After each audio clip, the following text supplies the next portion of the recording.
Hello and welcome to Leading at a Local Level, an MLG podcast where we talk about leadership issues related to the local church, local charities, local businesses. We try and draw out themes and ideas that might be relevant to people just seeking to really make a difference for the kingdom of God. And it's great to be joined again, as always, by John. How are you doing this morning, John? I'm all right, Tim. Just recovering. Did a cycle ride yesterday for the first time in a long time. So just recovering, but also plotting because I think I need a road bike to keep up.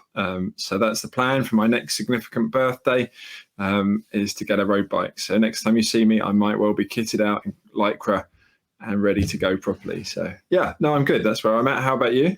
Yeah, good. So you plan to become a mammal, do you?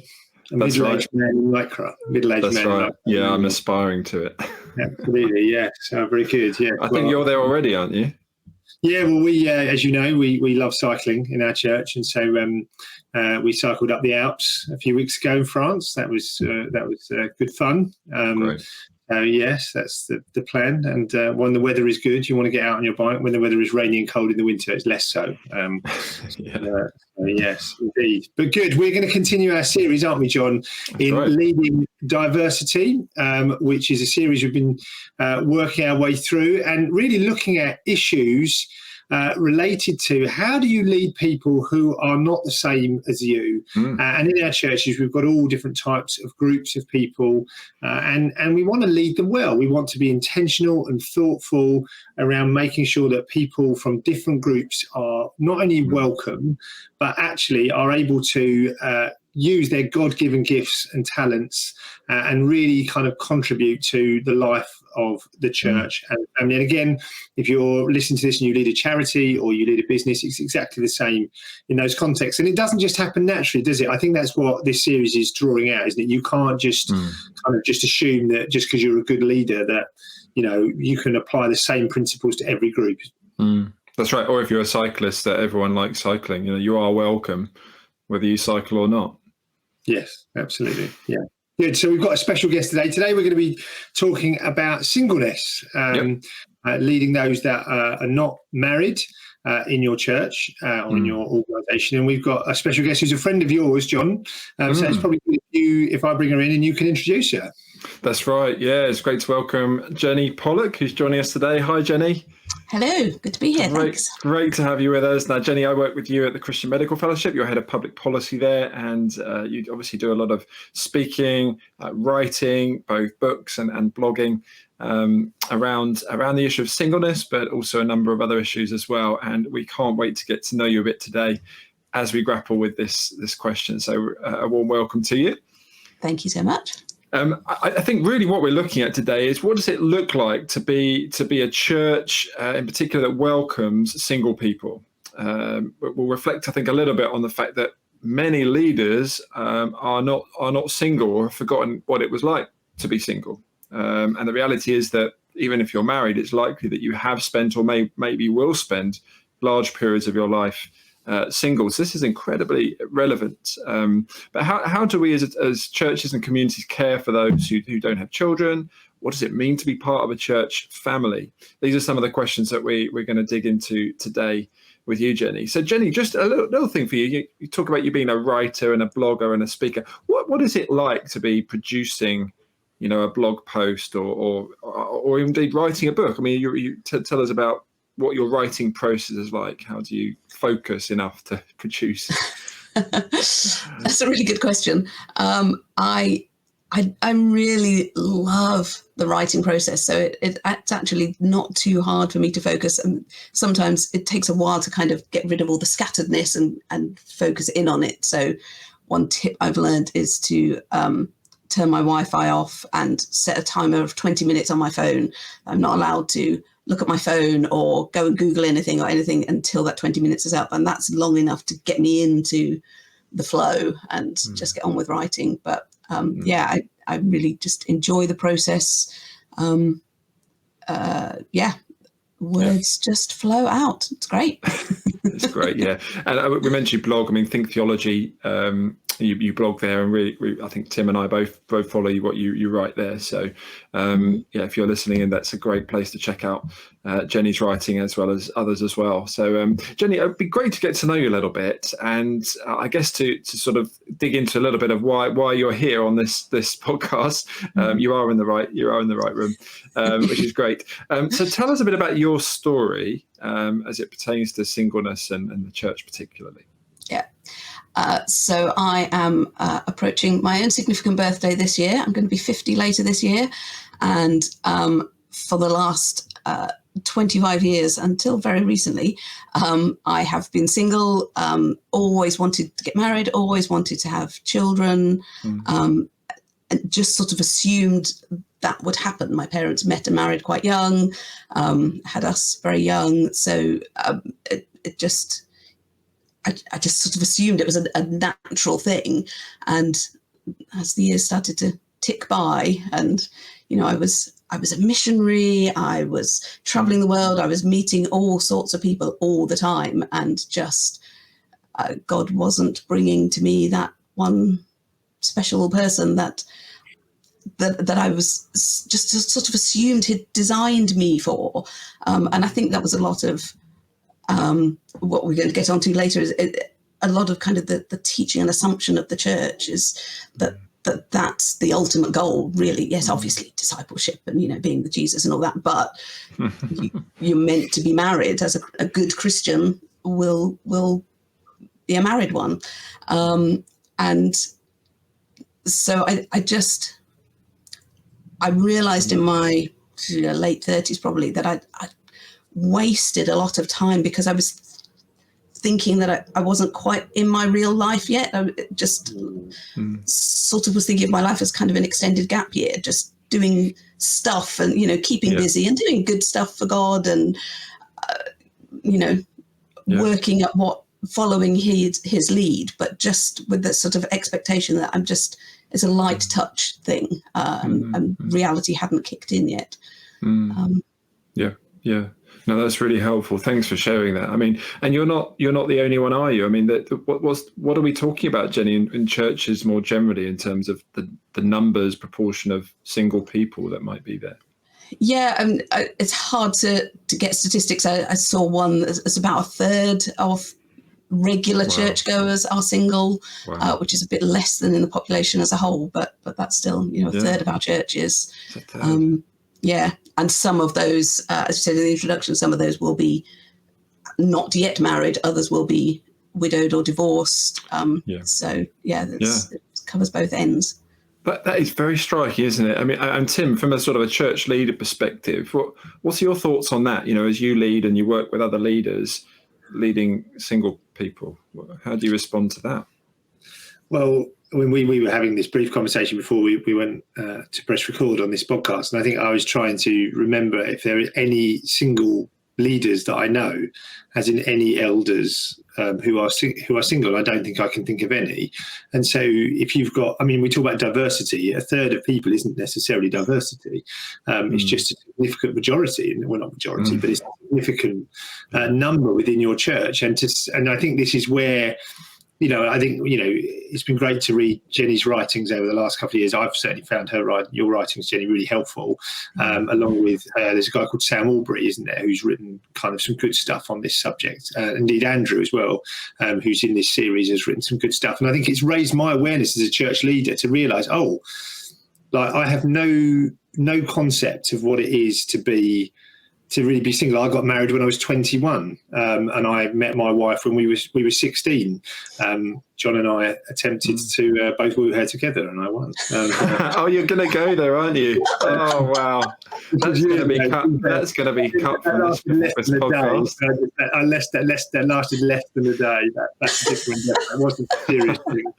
But yeah, it was just a.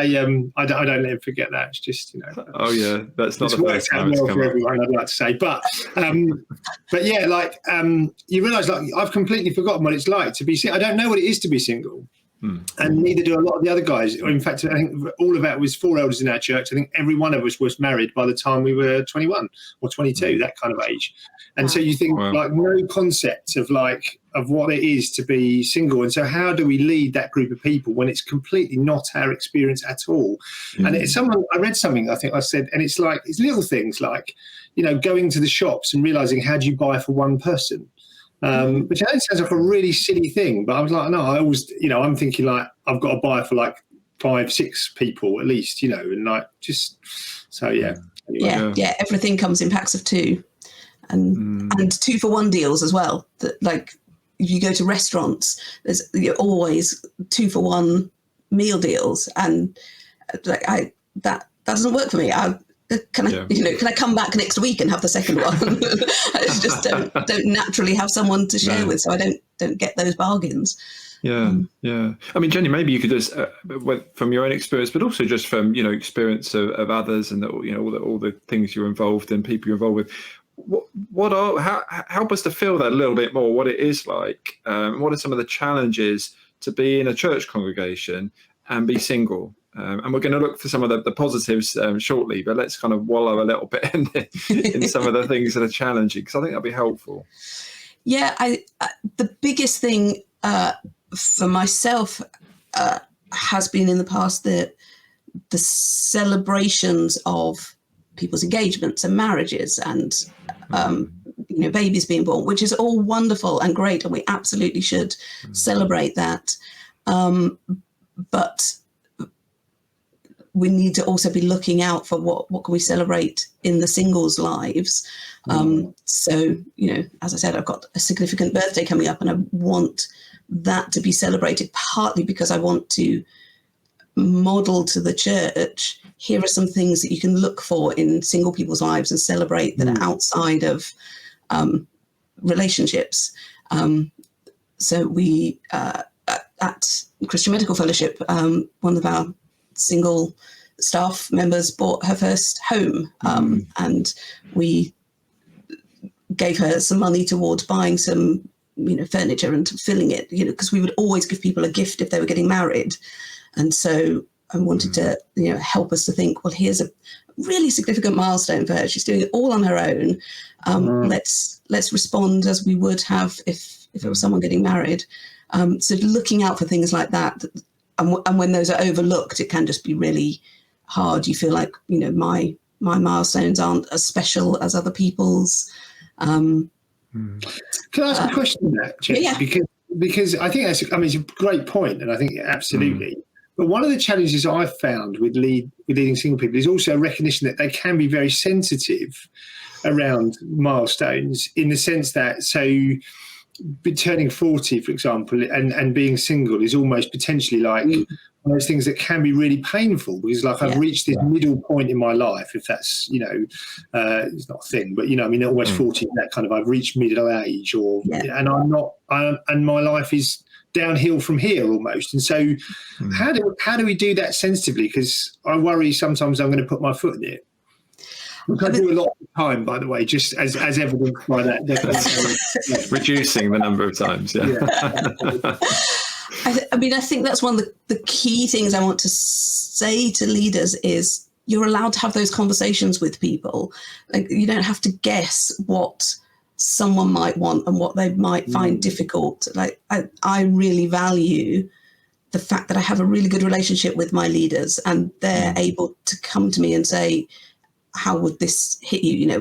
We're doing a sermon series on X. How would this come across to you? And I'm able to go to them and say, my birthday's coming up. I want you to celebrate it. And just, developing those relationships where you are able to just ask and have those conversations. It's not that you have to guess. We're all different. And, some people, things like Mother's Day, some people really struggle with Mother's Day.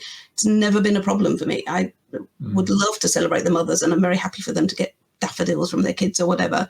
But I've been in conversations with other church leaders where they've just been paralyzed by, what do we do? Do we celebrate it? Do we not celebrate it? Do we mention it? Do we give flowers to every female? And, it just, we're all different. It is difficult, but having those conversations, I think, is really the way forward. Yeah, I love that point about the preaching. I think we can do that with other thinking about diversity in general as leaders. If you're up front and thinking about how things come across and having people that you ask, that's a great suggestion. Are there things that you have heard in the past from the front, whether it is sermons or just generally leading from the front that you've found have been difficult, which will provoke us to think about how we lead well? I haven't particularly, but again, partly because I've always had good relationships with my leaders, so I know their heart and I know what they're trying to say. But there have been things that single friends have really struggled with. You mentioned Andrew Bunt. He recently wrote a blog post on Think Theology, sort of suggesting that preachers talk about their friendships, because, as you say, they are mostly married, mostly with families. It's easy for those to be the relationships we talk about. I was saying to my wife the other day, ... and just remembering that there are other kinds of relationships out there, and just making sure we talk about those, and those sorts of things can be helpful. But also, I think there's a mindset shift that the whole church needs to do around this thing that the goal of life is to get married and have children. It's just so deeply ingrained because it is such a good thing, but it's not the biblical be all and end all. Discipleship is more than that, and singleness. Jesus chose to be single. This is something I realized recently. It wasn't that he failed to get married and sort of didn't quite find the right one. Yet, exactly. Yes, the bride is coming, but it was the best way for him to do his ministry on earth was to be single, and I think we should learn from that and just go, there's a huge value and benefit to singleness. It can be a really purposeful state, and it's not just the sort of default of I haven't quite got to, like I was saying before, the real life yet, and haven't quite started properly living. I think that's why I'll be honest, I was speaking as a church leader, I think why we're so grateful for people like yourself, Jenny, and others like Andrew and Sam Albury, as I mentioned, who are telling a good story around what it means to be single. Because I think as you say, the overwhelming narrative in our society, in our churches is, like, let's get married. I mean, I think, John was married relatively young in his early 20s. Most of my friends were married. And in a sense, that's the story of the church, and that's great. But I think we need to tell another story. And I think part of the challenge as a church leader is when you're married and you've been married for a really long time, it can feel, and this is I'm just talking as a church leader, it can feel a little bit, like I'm in danger of patronising or being insensitive to those who's like, yeah, but mate, you've never been single. You got together when you were 16 and, you've never really experienced anything else. And so you haven't got a clue what it's like. So why are you telling me? But even though you say, well, I'm going to preach it from the Bible, I think actually, we do need to tell a good story around what it means to be in single and the value of it, and not just, kind of reduce it. I think, it's just something small. And I think that's just something to reflect on, isn't it? It's who is there in our churches? Maybe if they're not in our churches, who do we know more broadly that can start to speak a positive story around what it means to be single? Because Jesus was single, Paul was single, most of the New Testament is written by people that were single. So you don't need to be married to be valuable. No, and I think, again, from a leadership perspective, you mentioned it before, we sort of have this default thing that you need to be married to be a church leader, to be an elder, and that as you say, from the New Testament, that just isn't a model that we necessarily see there. Yes, you mustn't have more than one wife, and yes, if you have family, you must be demonstrating you're leading them well, but we've sort of translated that into an assumption that all elders will have families, and there are plenty of great men out there who have all the right gifting and who God would be using as leaders. It's worth looking out for them. and women leading in other contexts as well. Both our church networks would not have female elders, but we would have women leading in different contexts. And so what does that look like? I'm really intrigued to what you just said there, Jenny, because we've just said that basically elders in our denominations are going to be men. But what does that mean for mature, capable, godly women who may be single, who can lead, who can teach? What might that look like? How do we think about that as leaders to make sure we're not excluding people? Yeah. One way I find it helpful to think about it is in the family imagery that the New Testament uses a lot with fathers and mothers. That I've certainly seen in myself, there's a mothering gift that my church leaders have identified and have helped me grow in and released me in. That is giving me opportunities to lead. So I'm leading women's ministry, I'm leading a small group. They have facilitated areas where I'm able to lead and to speak. So I'm teaching to the women, doing that. And other contexts. So this Sunday, I'm going up to a church in North London, and we'll be doing an afternoon seminar teaching on contentment. And just, there are opportunities that aren't the Sunday morning, that aren't eldership, but are ways of leading people and speaking and teaching. So I've been really, really grateful for a number of men in my life who have recognized my gifting and given me opportunities to do that. You hear the negative so much, but I'm very thankful to that. I'm really appreciative of that. Yeah. Can I ask a question, Jenny? Like, how do you think that as churches we should preach on singleness? That's a good question. When it comes up in what you're teaching through in the Bible, yes. But I think I don't know what I think about that. Sorry, do you mind if because I think I agree with you. So I think that there's that balance, isn't there, between not trying to force things in, just into text and scripture, and yet at the same time we are called, I think, to speak into those pinch points that we find in culture and society and narratives and then there's a huge narrative, isn't there, around you can only be a whole person if you're sexually fulfilled, if you're in a relationship. So many of our TV shows are driving towards you find your meaning in somebody else, you find your pops on whatever it is. It's so pervasive that actually I wonder what you think about this, Jenny, but I wonder whether we need to just be constantly kind of being aware of that, so that when we're talking about issues about identity and what it means to be a whole person, you mentioned about Jesus being a whole person and being single, that I wonder whether just teaching with that in mind as we approach lots of different issues seems quite important to me. Yeah, I think so. I that would tend to be my preference, that it's that way round. In my church, I'm in a central London church. There's lots and lots and lots of students. With far more than a third of us are single. So it does get talked about more because it's the lived experience of so many people in the church. But we do also teach into marriage, but I don't know that we've done anything on widowhood. So there are just lots of different sort of life stages, and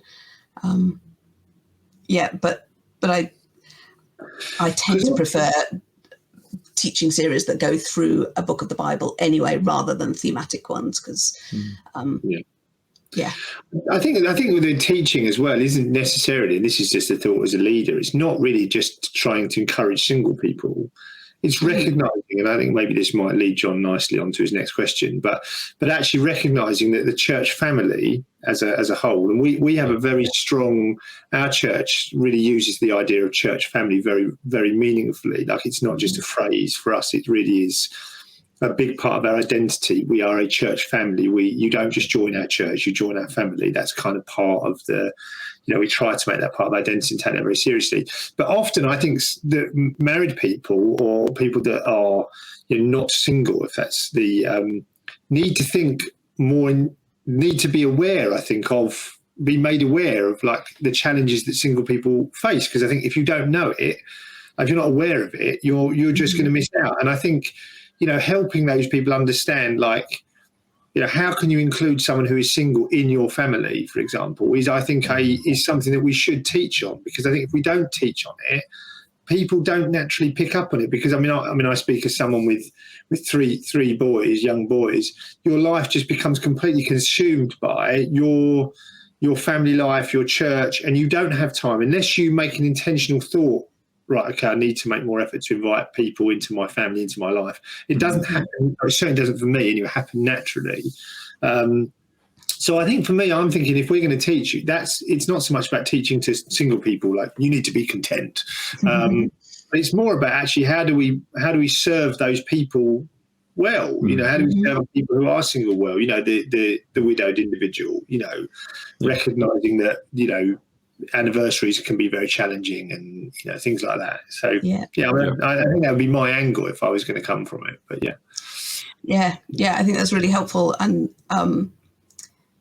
that's one of the advantages to me, or one reason I'm quite an advocate for local churches and smaller churches, really, because you can be when you're living closer together and there are fewer of you, it's so much easier to build those sorts of close relationships. And there was a season in my life when I was living very close to a family, and they just welcomed me in, and I was able to sort of wander in and out almost at will, as part of the family. I was living in the US, in the southern states, and we never locked the doors, so didn't even have to have a house key. It was just come on in, pop around, dinner is always at this time, come and join in. And some of that was then I was available as a babysitter to them, but that wasn't my only function in the family. It was a real intergenerational friendship, and that has endured, and that's been wonderful. Sorry, could I just make a point, just interject very briefly? And I think it's something, just if anyone's listening to this, just inviting single people around your house when you want them to babysit is very, in my opinion, very demeaning, and something that we're very conscious of. It's like, so all I'm good for then is basically when you want to babysit. You'll be my friend when you. And I've had single people talk to me about that. Like, these people are only my friends when they want me to babysit for them, when we're going off to do something fun that I'm not included in, and no, stuff like that. It's really like you think, they'll love to babysit, but if you never invite them apart from that, that's just rubbish, isn't it? I'm just sorry. Well, I was just going to say we have sorry, Jenny, go on. My pastor will sometimes say from the stage as well, single people, it's okay to invite us around to your house for dinner as a couple. We as singles don't have to be just always the recipients of somebody else's charity. But, if you want to get to know us, don't wait for us to invite you. We've got 200 people to care for. Invite us around. We like going to people's houses and getting to know them. And so that, I think, has been really helpful to me. I'm not just a charity case. I have agency as well. And just reminding people from the stage that's the truth, I think, is probably part of that helpful mind shift. That's a great point. No, I was going to say I don't think I've ever been as a family round to someone's house who is a single person. I wonder whether part of that is confidence thing, or would they want to come? And I think absolutely. But just say we've had somebody recently who's been coming around to our house for a few years now, but they're moving on to another part of the country, and it was so interesting what they said as they left. It was something along the lines of for them the most significant part of their time in our town had been basically been made to be part of our family, and it wasn't a charity thing. We just genuinely enjoyed their company and enjoyed having them around, and it was that was really special. Just hearing that, I mean, that wasn't our intention to kind of get that comment at the end of it, but it was very interesting. And it makes me reflect on the concept of I guess, intimacy and closeness. I remember one friend of mine, she said something along the lines, she said, the difficult thing I find about being single is that I don't have anybody just to bounce ideas off. So, I look for a flight ticket, and there's nobody just to say, oh, where do you think we should go on holiday? I don't know if that resonates, Jenny, that kind of sense of, the companionship that I guess marriage and family can bring, and what that is like for somebody who's single. Could you just fill us in a bit on that? Because that would be helpful for us. Yeah, I think that is a really, really key one. And that as I've recently entered into a relationship, I have just realized how many things this actually is it's so nice to just have somebody to talk to about it. And I hadn't realized how much I'd missed that. And it is silly things like flights, like, should I go this day or that day? And, so, and I think that's something that we do need to work on well. Sorry? Sorry, go on, you finish. I've recently read a book by a guy called Andy Crouch called The Life We're Looking For. And he talks about households, that's what we're really looking for, that place where we can know and be known, and probably be known a little more than we're comfortable with, and they see our flaws as well as our strengths. But it's in those sorts of relationships where you just are in each other's lives so closely that you get to have just those ordinary day-to-day conversations. That's what I had with that family, I think, in the US, that it was just someone that I talked about my life with. And that's, I think, really important. Yeah. And what as well about thinking about other ways of intimacy. So, I think it's Sam Albury who said, we are wired for intimacy as human beings. And if we don't find it in healthy ways, we will find it in unhealthy ways, because that's just part of our makeup as human beings. We are created to be intimate beings. So I'm just wondering, what might that look like? And as we think about leading those who are singles, I've heard people be a bit critical before of, a single person who's, gone into a relationship with somebody, it might be unhealthy. And I can hear the criticism, Amy say, well, it's not the way to do it. And, you should be living celibate life and so on. But how do we create an alternative, positive environment, which for intimacy, that might, I don't know, what about hugs, things like that? Those things cross my mind. What do you think, Jen?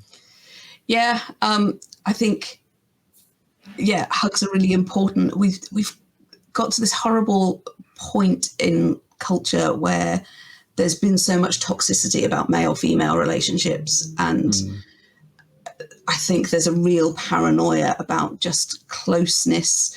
And again, I think the family language is so helpful, thinking about brothers and sisters.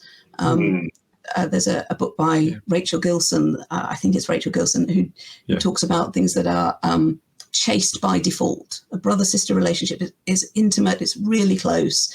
You can have hugs and tickle fights and whatever, but it's chaste by default. There's no expectation that, what's he thinking? Does he want more than this? And I think probably tickle fights are beyond where we're going to get to as the church and the culture at the moment. But hugs, there's a few guys at church that I hug regularly and just know that's a friendship level that we've got and that we're comfortable with, and that's really helpful. There are some people that really need physical touch, and I've got some friends who were single for a long time, and that was the biggest issue for them. Just there's no one that I saw it at a conference I was at recently. All the guys, the elders would all sort of clap a hand on the shoulder as they were talking. They were always just touching each other, hugging, and just very physical with each other. And then when they were talking to each other's wives, in a mixed group, there would have been no problem. That there was just no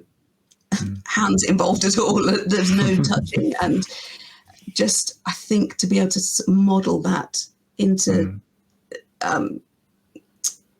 male-female non-sexual touch, just I think that's a great point. Great point. Do you know one of the things I do? I mean, this is a personal thing.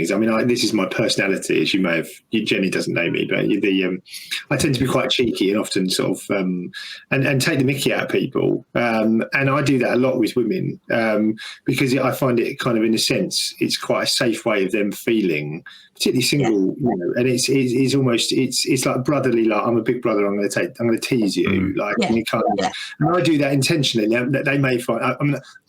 I think they find it funny. I mean, I should probably double keep going in that world. It's great. But it's as you say, it's treating people like family, isn't it? It's that kind of, I'm going to take the mickey out of the fact that, maybe you're wearing a ridiculous jumper today or something. Do you know what I mean? It's like, obviously, hopefully not being insensitive and offensive, but, just actually that's the kind of thing, as you say, makes you feel connected, doesn't it? And known. And I think leaders, you can do that, I think, as a leader from a position of safety, particularly if you know your marriage is strong. It's like, I know this guy loves me and I know he cares for me, and actually I feel like I can have fun with them. Do you know what I mean? And that's quite important, I think.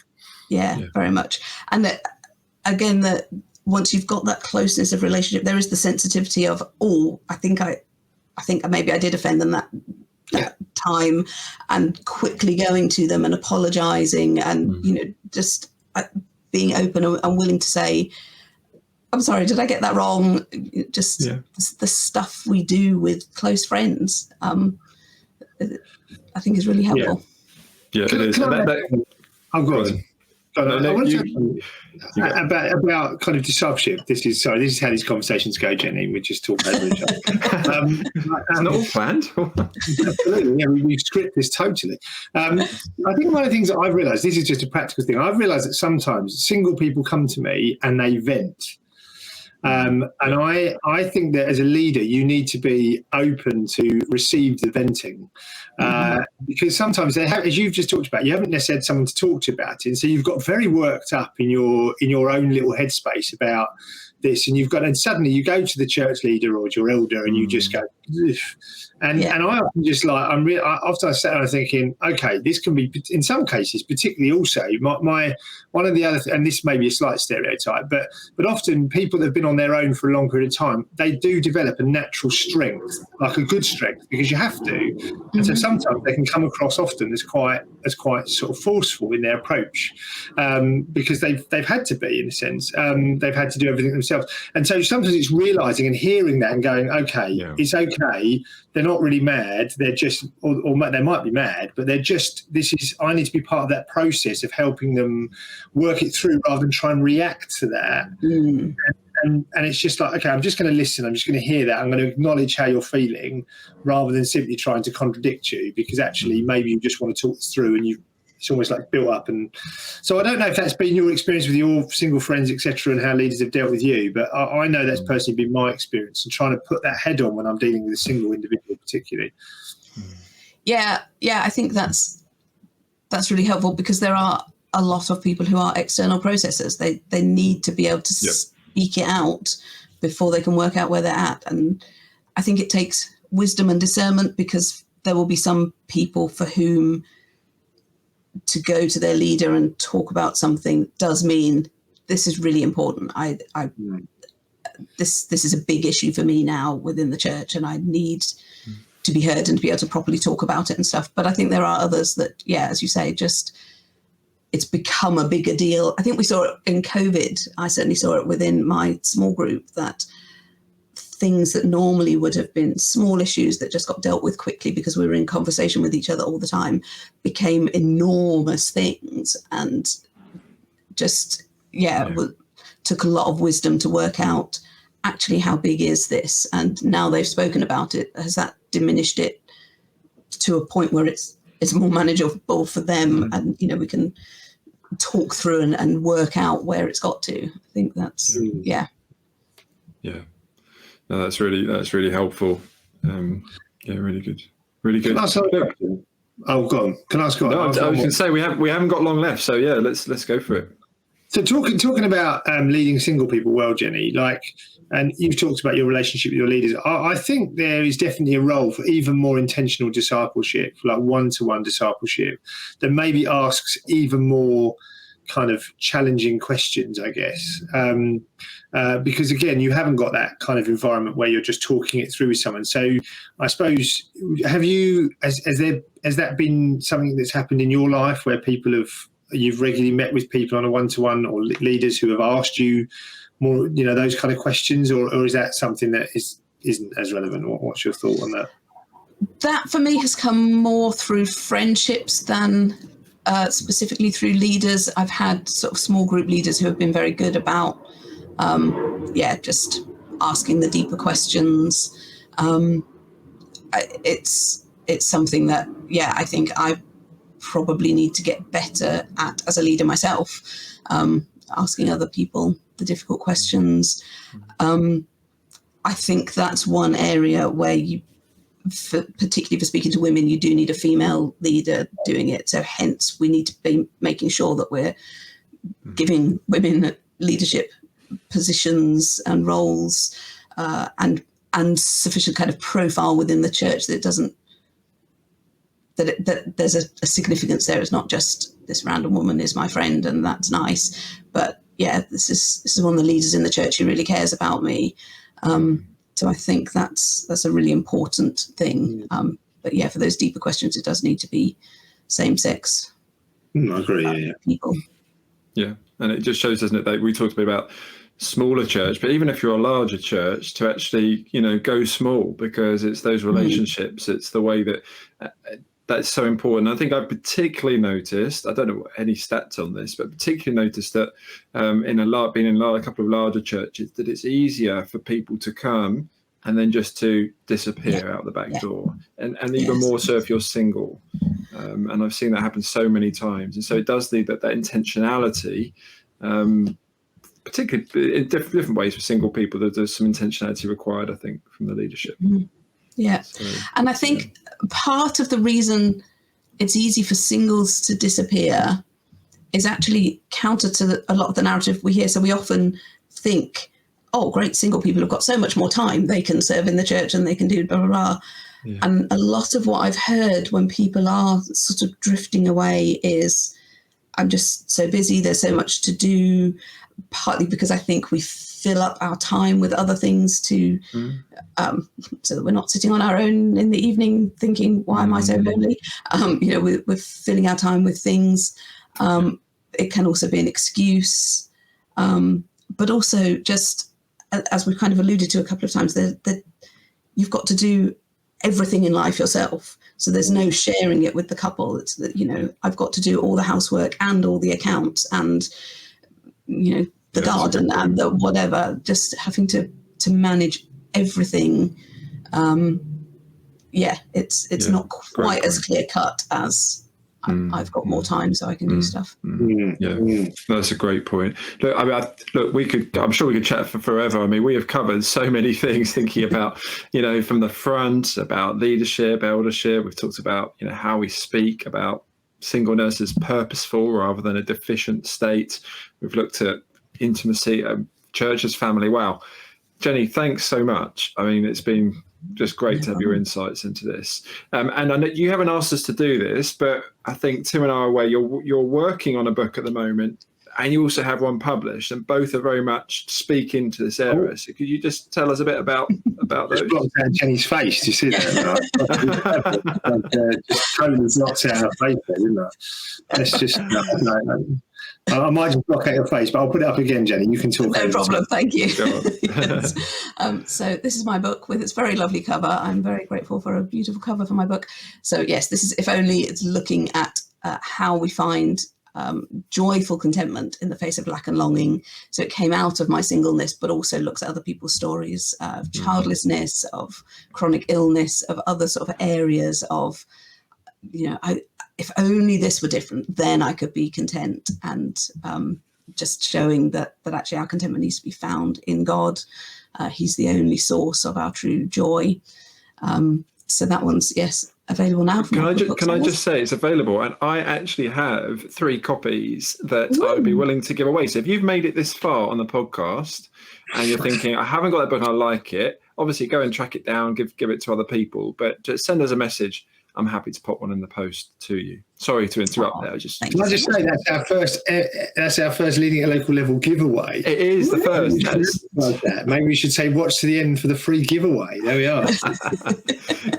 Great. And it's great. Just so I've read it, and it's genuinely a great read and inspiring. Yeah. So thanks, Jenny. And what are you working on at the moment? So the next one is picking up on a theme that I didn't get to dig into too much in that, which is the church as family, and what is that meant to mean? Is it even plausible in our current culture? How can we start to live more like that? In the difficult parts of it, the accountability to one another, and but also in the lovely parts of it, the involving one another in our lives, the intimacy that we can have through that. So, watch this Fantastic. Space. Absolutely, we will do, and we'll keep following your blogs. We've mentioned thinktheology.co.uk. Jenny, thanks so much for your time. It's been a real joy having you on the show, and look forward to having you again sometime.